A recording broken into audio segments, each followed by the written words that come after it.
My name is Dieu-Nalio Chery, and I work as a photojournalist since 2010 with Associated Press. Working with AP, like working with agency, is like very busy day. You know, every time, every day, I woke up at 5 in the morning, listening to the news, and spend the whole day listening to the news. If I have to go to work, because I was my one boss, because I have to choose what I have to do. I have to choose my one story to offer to the company. So wake up at 5 and listening to the news, and if I heard something that happened, like a protest, like a fire somewhere, like an accident, and I just call my driver and go on the motorcycle and to cover that things. Even if like listening to the news, sometime you heard about the prison break-in and you have to go fast to get your picture. It's like a busy day. Even that you spend the whole day listening to the news, you are not going to cover nothing. It's busy for you because, for the agency, they pay you and you have to listen to whatever that happened. If something happened you don't know about it, it's like they don't have to trust you in the country. Going out with the insecurity and you have to work is your country, but you know the condition. But I try to go out and I take all the precaution that I can get, so to protect myself and also to get the news, the story that I wanna show to the audience. Yeah, like there's some protests in Haiti. So the protesters don't like picture. The protesters tell you, we don't need picture, and they are armed. They are not civil protesters. They are armed protesters, like the Phantom 509, a group of police that has a syndicate in Haiti. So they called the name Phantom 509. And all the time journalists show up to cover the protest, they said no picture. Sometimes they are going to burn a lot of cars, burn state office, and they said no picture. But as journalists, we want to do our job. So I remember on March 17, I covered a protest for this group of Phantom 509. And it was a big challenge, at that day. And those guys, they went in the police station to release police prisoner. So I have to take this picture. I cannot, like a photographer, I cannot say by writing like a writer, I see police went in the police station, but I have to show the picture. That's the big challenge for the photographer, even for the videographer. So I have to take that picture of police release prisoner, going out with prisoner. So I took this picture, and after I followed them, they went to a car dealership to, you know, to loot car, to loot battery, to loot accessories of the dealership car. And I show up there and I start taking picture, and two police point on me. They said, they told you don't take picture, man. You want to be the best journalist of Haiti? If you continue, we will kill you. It was a big challenge for me because, when someone, stop me taking my picture, I feel really bad. It's a big challenge. And I have to do what I can do to get this picture, because I don't like people pressure me to don't let me take my picture. And after that, there's a group of gang that show up in the same place to kill the people that start looting in the dealership car. And they just show up, cross the street, and start shooting to all the people. And I was hiding behind a wall. I stay flat down and start taking my picture. Even in the dangerous situation, as a photojournalist, I try to take my picture because, you know, sometimes I feel if I don't take the picture and go back home to send to my office to publish, I feel like I am weakness. And I took all this picture, and after they killing these people, and they drag them, cross the street with them, and they go with all the body they kill. And when I saw these things, I said, mm-mm, If these people see me, they will kill me. And I know they will kill me because I witnessed a big, activity, a big killing that happened. So it was a big challenge. I witnessed this thing. When I got home and I feel bad, my blood pressure goes up because what I witnessed, and I know what it is. And I published the picture because, I am very strong in that case. If I take the picture, I will publish it. And I publish it, and after 3 days, so these people, these gangsters, they are looking for me, asking for me, and they wanna kill me.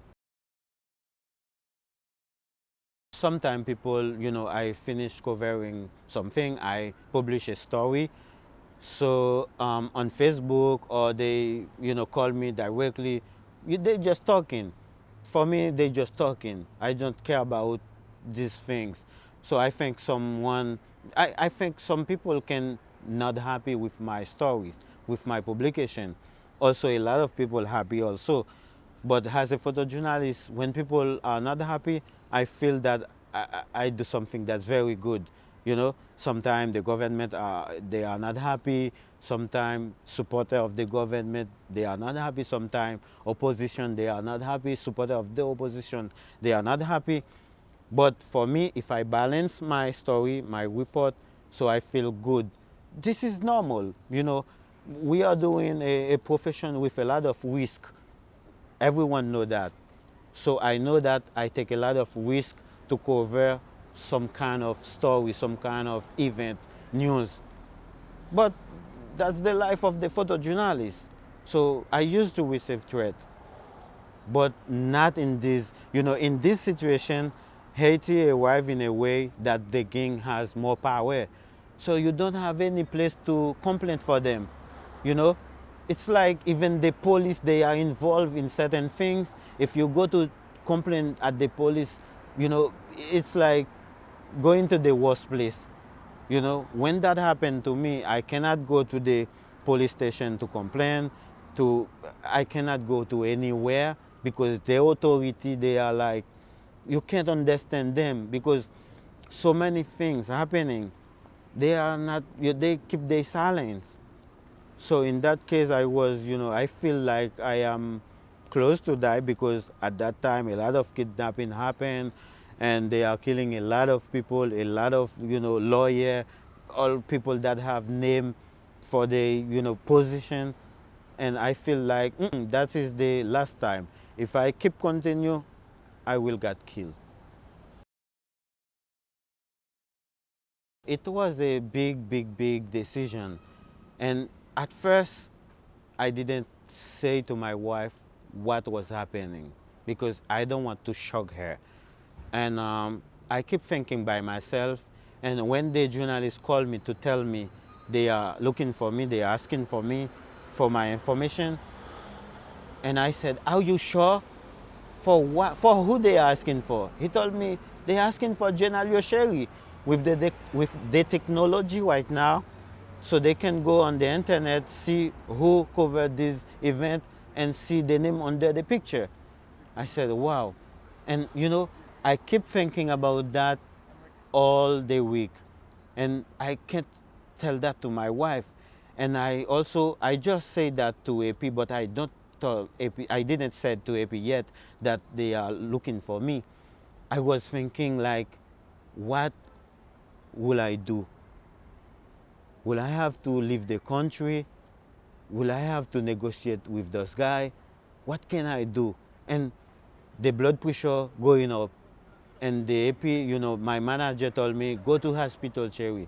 I can understand what happened to you. You were shocked. And I went to hospital.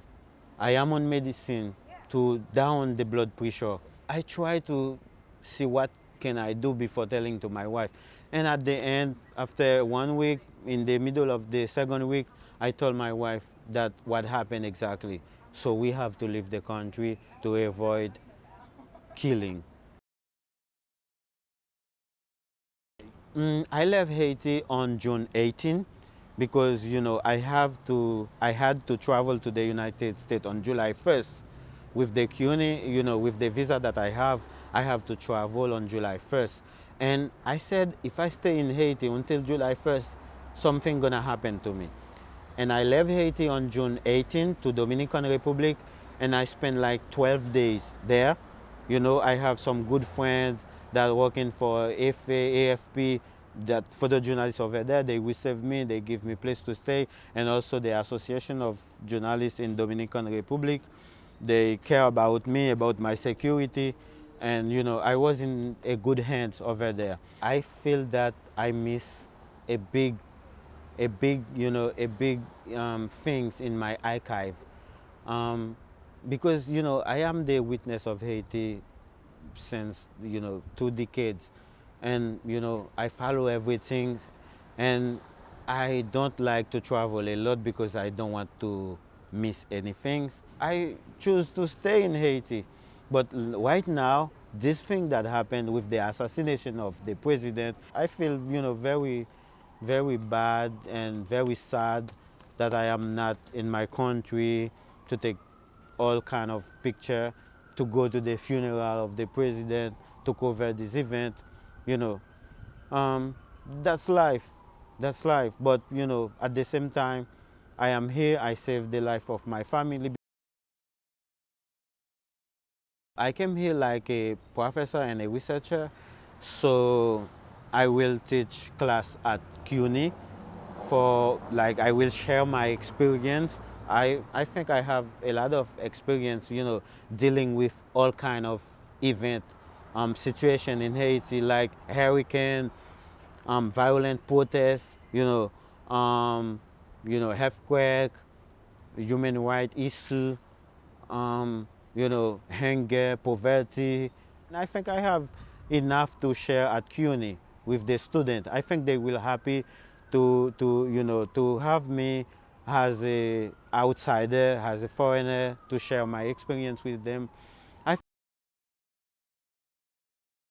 back to Haiti when the situation returned to normal, because normally my enemy, if he's not die, or if he's not in prison, I can't go back, because going back is like going to the mouth of the devil. So I have to wait until the situation go back to normal. Otherwise, I have to stay in a safe place to avoid Haiti right now. But you know, Haiti is my heart. I want to go back to continue my project because I have a lot of projects to do in Haiti.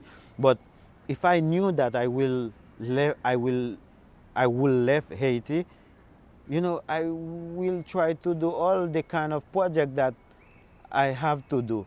But suddenly I just left Haiti, you know, just trying to have a new life, you know, selling my car, leaving everything to jump to New York is not an easy decision.